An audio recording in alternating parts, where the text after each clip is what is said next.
chuan chuna khan tuna hen hi MA ka zira MDiv nen hian in in Mizoram chuan in ang renganga chu kan han zir chhole bawk nen in ka exam ni lo ni bawk nen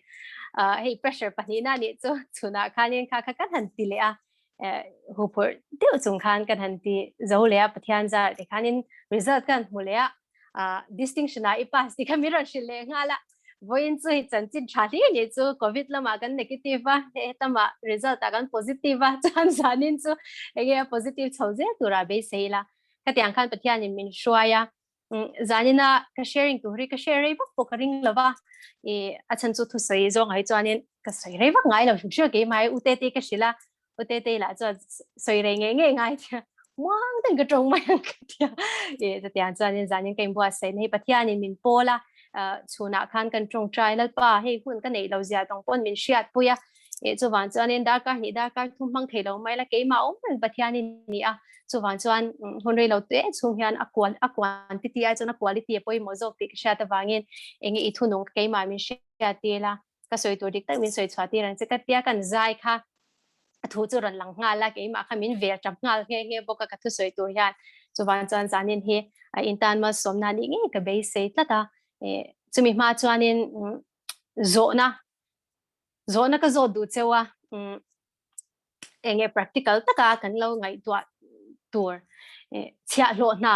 thok to kan hom em ti kha nge mi Chhiahllawh kan ni to em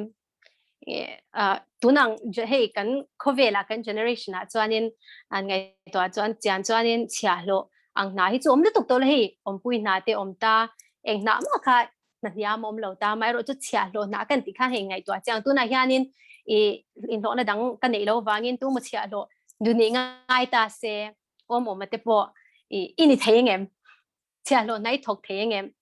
I chunga thu nei tu mo mani thuang om thei to lo mi thu nei na to pa om thei tur din huna han ding ta la chumi Chhiahllawh na chu I thok pe nge I thok theng em tia kha enge mi chan khera ngai lo chu kan ngai tu ana tikal thui tur ta na ka ron zo du wang ania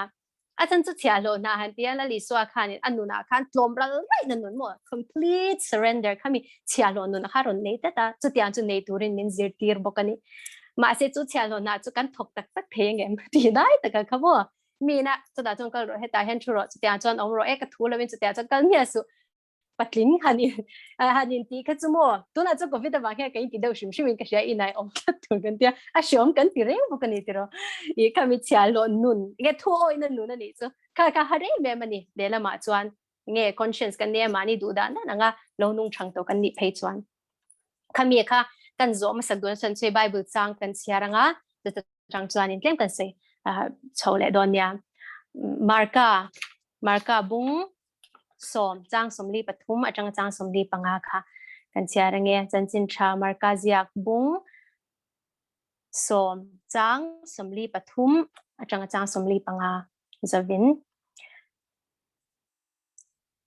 nangni zinga zong chu tiang tur ani lawang in zinga million ni du apiang chu in Chhiahllawh atang zok tur ani in zinga masaber ni du apiang chu mi zong boya a om zok tur ani mishing fa pa me upo rongbol sak tur ni lavin rongbol tur le mitam taktan hlan nana anun petura local ani zok sia ati a pathian thu kan chate malsawm se han siar mai chuan ola pathian thu po ngai tha mai chuanin acha kan tia anun puila ki hersalite ani china chuma chuanin enge thu soi po ol ke pon ol kati anwam kati bok thon sei chu hei kanun ending hemi kati zon hoan ka hun man dan tu ma mir shat pui to lo ka chung te bagin chu ma cha a soi lai chin hi chu a ol to amar chu la li son he thila soi hi mo a radical ani mai a chan chu a hun la ya la li swa zui tu in la la han tum zia mai chu mo ne an tum dan te kha khami empire enge swali na na thona ne an tum dan kha adang dai ni la li swa nun tlom ral rai na nun mani in phan yam na nun ka anta na har na tu a chan chu la li swa zui tu nge pokhan enge la li swa nun tlom zian hu chung pokhanin azir ti te khan ro pui ne lai chu thawani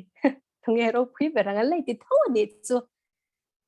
chu wa chanin azir tir te point har san ti chan ke ni kan bang theilo shim chu thlem na chu ro pui du na chu Chhiahllawh nun nei theilo na thlem na chu swa sitan na a man rop nghe trăng cái em lệ ring tu tâm tak rong bol tu tâm tak athlem thuk na le a shwai swana ni ta ni chuwa chuanin chu kanin ngai tu anan apoi mo tak sakin ka shia a zanin chu chuwa chuanin hanin ngai tu chiangila tu na kan rong bol na chewa hian Chhiahhlawh Nun tak tak kanem la li swa ta na enge ka kan nun hi atlom tak takem nge rawh pui na choi moi na keima mishing lan sardu na hi ala om ve em tia kha inzo apoi mo in ka shia hei pathiang khongai na zara kumsom chuang chu active takin rong kan bol ve to a hi kan tet lai tangin missionary kanu le pa missionary ni wang khatiang khan kan seliana amai ro chu hi ke chu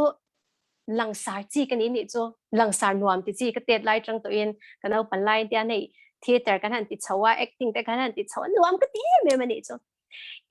ma se rong bol na kan lu chia kha khang thil enge ka moi na te rawh pui ka du na te ka telen khang han show off ka thum na so atang kai lo zia le lo nok zia ka Lalpan min mu te char chara min vot thatu le enge min nuk niam tu khalo ni ze thina ni chu wan chuanin khang enge kan ni ve ka in ti na kha alo nok em ani chu chuan chuan tlom na nun na ri son min zir ti char chara enge kan kai sang de do mu ka ti po kha abu chang yan ka zir that le ngai thin ni chu nun hi chu wan chuan ka tin lo zia le ka fel lo zia zani na ka sha chia ne wang hian zani na he tiang pathian tu soi tur po hianin inge ka chang kai lo kai ti ni chu ke ma mishing na chuan ka tlak lo ka phu lo amai ro chu zani na chu a practical Lalpan den zir tira wangin a takamin nun tira wangin chu zani na han karon soi chawani a hemi choi moi du na pride mo chapo na hi kan shia swal enge khovela ron lu po khanin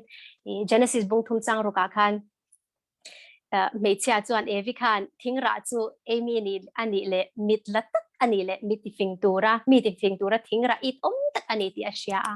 e khami fin du na pathian ne na in tluk du na mo khami enge knowledge chasi la wa kha zohana thon khat bung ni chang so pro kan on sei chiang le me ma e khovela thil om zong zong ti sa chak na ngo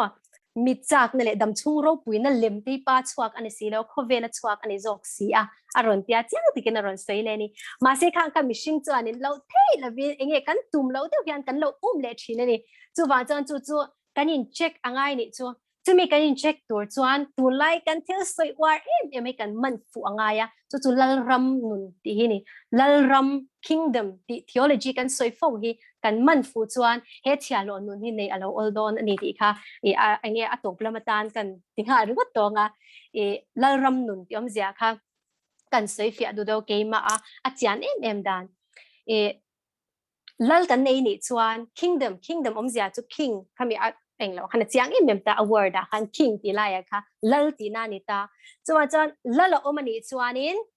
lal thu ve kan ni lal om chuan arong bo sak tu a Chhiahllawh chuan dik tak chuan mo soi tur kan nei lo lal thu ani zing ka thove le hianin lali soi lal pa kan tia tiro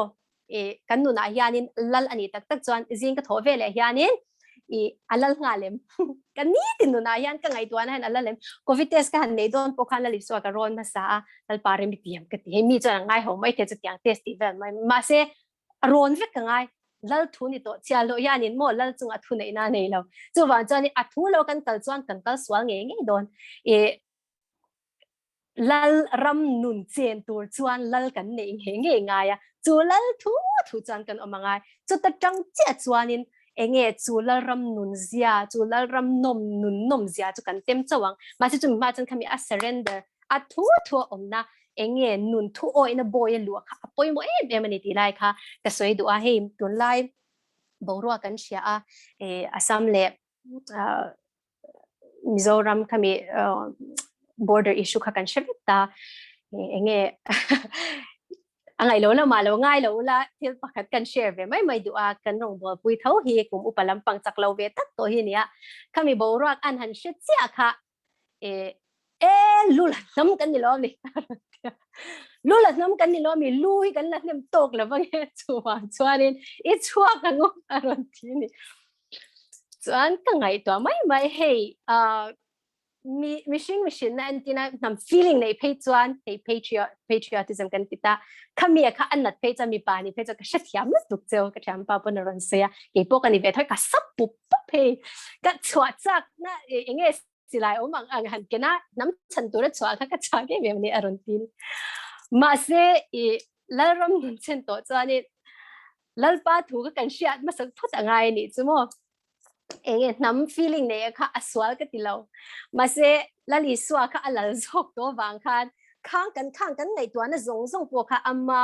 enge thoi na boy kan lu to wangin lalin tha atiem lalin in do tura min ti lo chan ne na kan chan don lo ang bok khan enge lal pui na kan nei lo chuan se ang bo chan lal thu ani lo chuan lalina ti tumani si lo chuan ke mani mishing na kan lo ti tum ve mai khan lo tling na pakhat ma min pe don lo kan lo cham na tu le kan proof na tu rani chuwa chan tu na kan ram issue poitem ka enge relevant boka current soya enge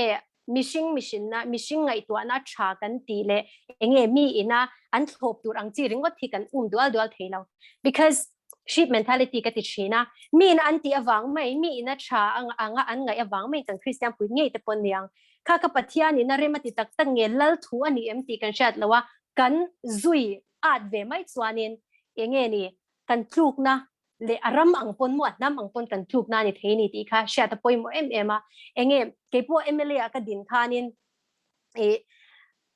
dikta cha ka dik cha pit lo ni chu kan no panga enge mi ni la sha thiam lo ze zoram thar pe cho oi pol cha ka mi la ti ze pol cha ka pusin ni mi alo se e khang te khat ya diklo nge thu diklo tin re khadin min be ni chu ka chak lo lut tuk mishing na chan amai ro chu lal thu ani wangin mi tweet la zoi ze kala sharen ke tripi in khom na zai pola ma sabera hen ka dinga enge areas kan larem kha areas swal ngai lo ikong tur chu tia kha kan han sa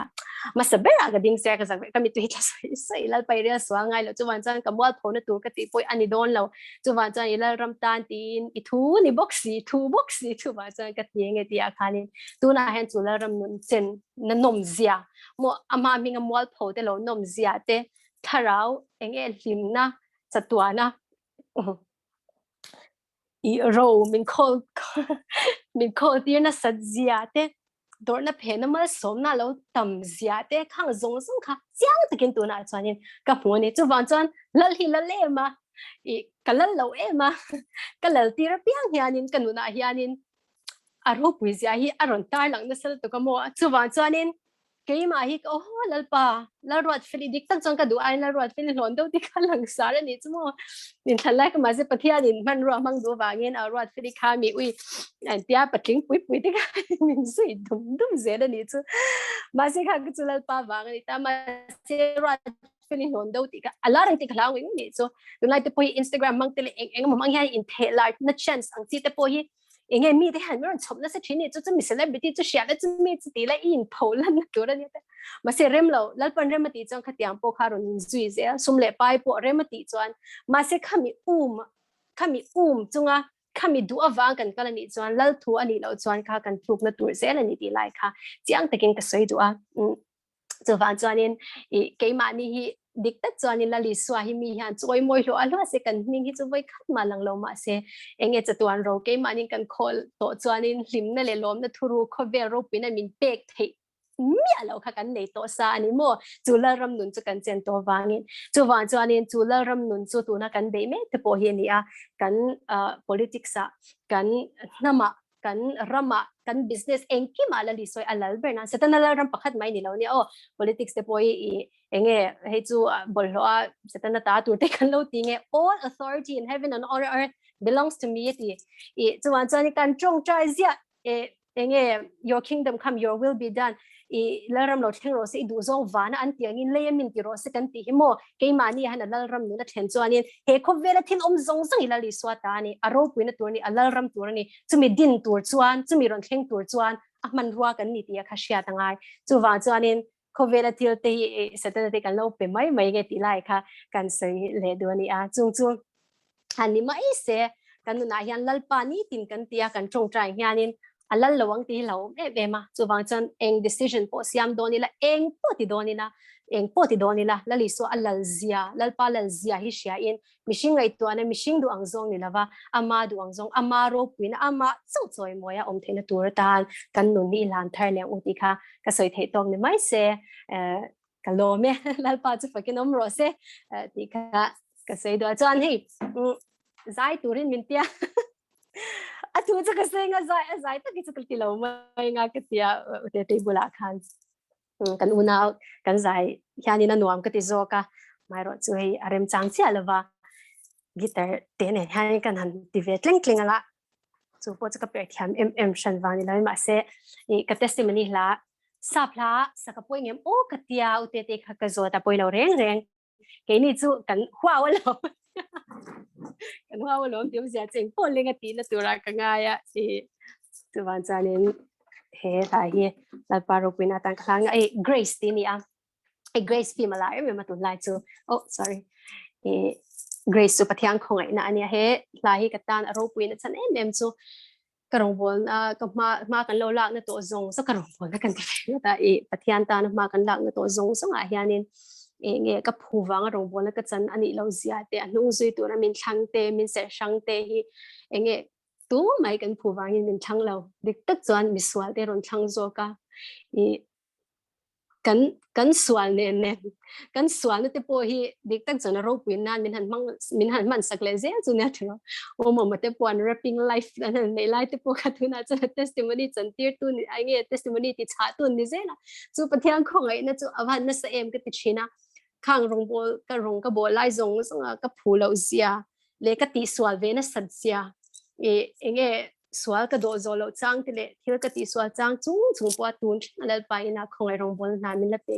grace ni a khongai na ni ka khongai nei ta na to ti la ni a chu wang chani he lai lal pa ro pe na karon la na nge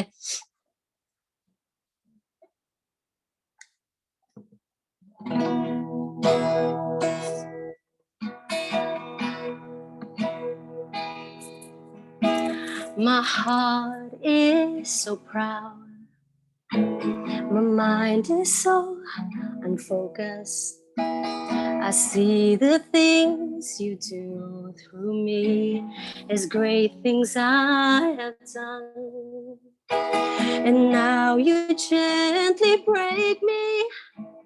and lovingly you take me and hold me as my father and mold me as my maker. I asked you how many times will you pick me up when I keep on letting you down. And each time I will fall short of your glory, how far will forgiveness abide? And you answer, my child, I love you. And as long as you're seeking my face,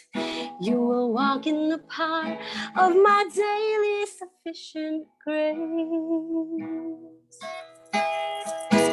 At times I may grow weak and feel a bit discouraged, knowing that someone somewhere can do a better job. For who am I to serve you? I know I don't deserve you, but that's the part that burns in my heart and keeps me hanging on. I asked you how many times will you pick me up when I keep on letting you down. And each time I will fall short of your glory, how far will forgiveness abound? And you answer, my child, I love you. And as long as you're seeking my face, you will walk in the path of my daily sufficient grace. Amen. You are so patient with me, Lord.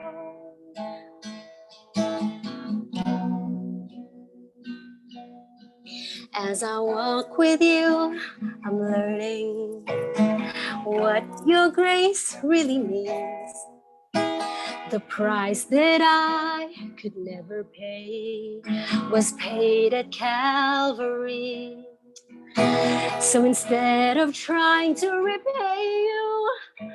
I'm learning to simply obey you by giving up my life to you for all that you've given to me. I asked you, how many times will you pick me up when I keep on letting you down? And each time I will fall short of your glory, how far will forgiveness abound? And you answer, my child, I love you. And as long as you're seeking my face, you will walk in the path of my daily sufficient grace. Amen. Shalom. Amen.